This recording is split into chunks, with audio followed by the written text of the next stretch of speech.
राम राम मित्रांनो, मी अमोल कोळेकर पाटील. बीडमध्ये जे काय चाललं आहे आणि काय सध्या सुरू आहे आणि ह्याच्यामध्ये सुरेश धस साहेबांनी जी काय आपली भूमिका प्रचंड आक्रमक पद्धतीनं मांडले, ती खरोखर संतोष देशमुखांना यांना न्याय मिळेल ही आशा कुठेतरी आशेचा एक दिवा म्हणा किंवा एक किरण कुठेतरी आपल्याला बघायला मिळतो आहे. त्यासाठी सगळ्यात महत्त्वाचं आमच्या सुरेश अण्णा धस साहेबांचं मनापासून धन्यवाद की आपण असे खूप लिमिटेड आणि कमी प्रतिनिधी आहात जे या सगळ्या प्रकरणामध्ये बोलताय, हिमतीनं बोलताय. त्यामुळं आपल्या सगळ्यात अगोदर हिमतीला धन्यवाद, कारण तुमच्यामुळं बाकीच्या इतर लोकांना बोलण्याची हिंमत मिळते. ठीक आहे. आज सुरेश अण्णा धस यांनी बरेच आरोप केलेले आहेत, त्यांना प्रश्न विचारण्यात आलेले आहेत. तर त्यावेळेला त्यांनी ह्याच्या आधी सांगितलं की मी कुणाच्या बापाला घाबरत नाही.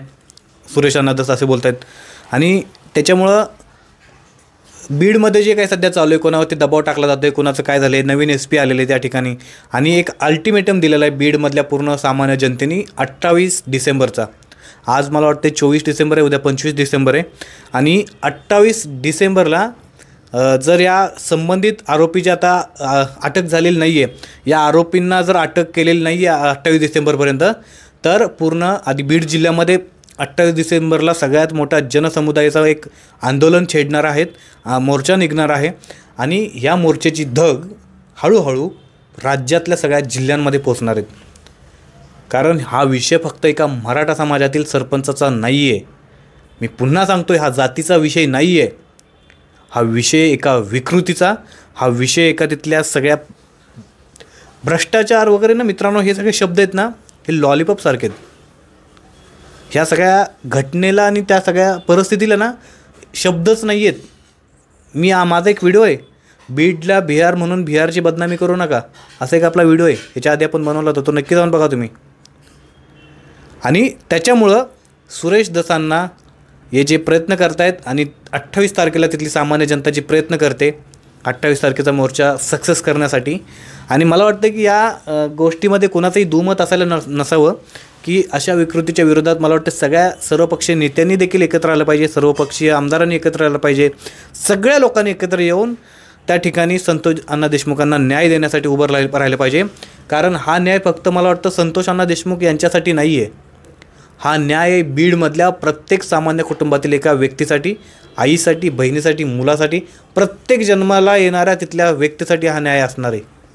संतोष देशमुख तर गेले, पण त्या व्यक्तीनं गेल्यानंतर देखील हे सगळं जे उचलून धरलेलं आहे, खरंच किती ग्रेट असतील त्यावेळेचे, ग्रेट असतील संतोष अण्णा देशमुख. मेल्यानंतर देखील त्यांनी हा विषय सगळा, भले ते जिवंत असताना समोर आणू शकले की नाही मला नाही माहिती, पण जिवंत नसल्यानंतर देखील ह्या सगळ्या गोष्टी उचलून धरल्या, जेणेकरून बीडमध्ये प्रत्येक येणारा जन्माला मुलगा हा एक मोकळा श्वास घेऊन आपलं आयुष्य आनंदित जगेल. आणि बीडची जी काही व्यवस्था झालेली आहे, ह्या व्यवस्थेला कोणी ना कोणीतरी प्रश्न उपस्थित करतील. डेफिनेटली बीडमध्ये 28 तारखेला सगळ्यात मोठा हा जनसमुदायाचा मोर्चा निघणार आहे. या मोर्चाला आपण सगळेजण जाणार आहात का? आणि कारण आता प्रशासनाला, गृहमंत्र्यांना, कुणालाही बोलायची काही गरज राहिलेली नाही आहे.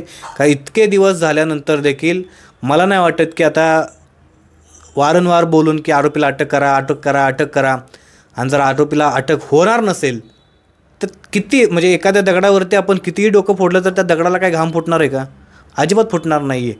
पण ह्या दगडाची भूमिका घेणाऱ्या प्रशासनाला नक्की जाब विचारला पाहिजे. आणि जे प्रतिनिधी आहेत त्यांनी विधानसभेमध्ये, विधिमंडळामध्ये आपापल्या पद्धतीनं जाब विचारलेले आहेत. आता खरी गरज आहे ती सामान्य जनतेने जाब विचारण्याची.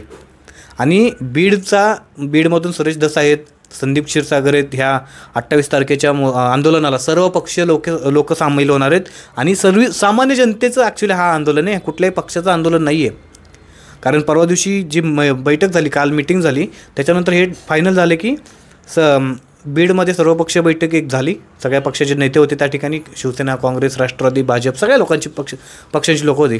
आणि सगळ्यांच्या संगनमताने एक गोष्ट फायनल झाली की आपण सामान्य जनतेच्या रूपाने एक मोठ्या आंदोलनाला वाचा फोडली पाहिजे, वाट दिली पाहिजे, जेणेकरून संतोष देशमुख यांचा एकट्याचा विषय नाही तर सगळ्या बीडमधल्या लोकांचा विषय आहे.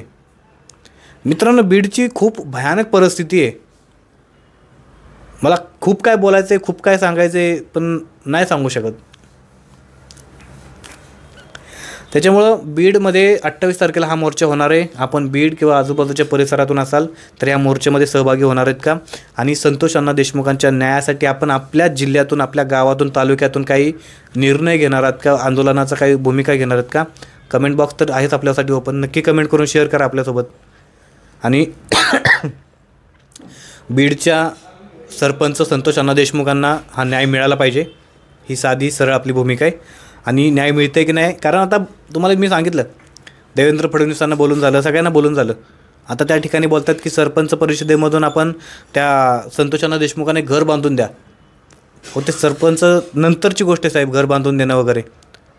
त्यांच्या आत्म्याला तर शांती द्या पहिल्यांदा, नंतर घराचं बघा. त्याच्यामुळं संतोष अण्णा देशमुखांच्या आत्म्याला शांती मिळण्यासाठी तुम्ही काय प्रयत्न करणार आहेत का? तसं असेल तर नक्की कमेंट करून सांगा. जय शिवराय, जय मल्हार.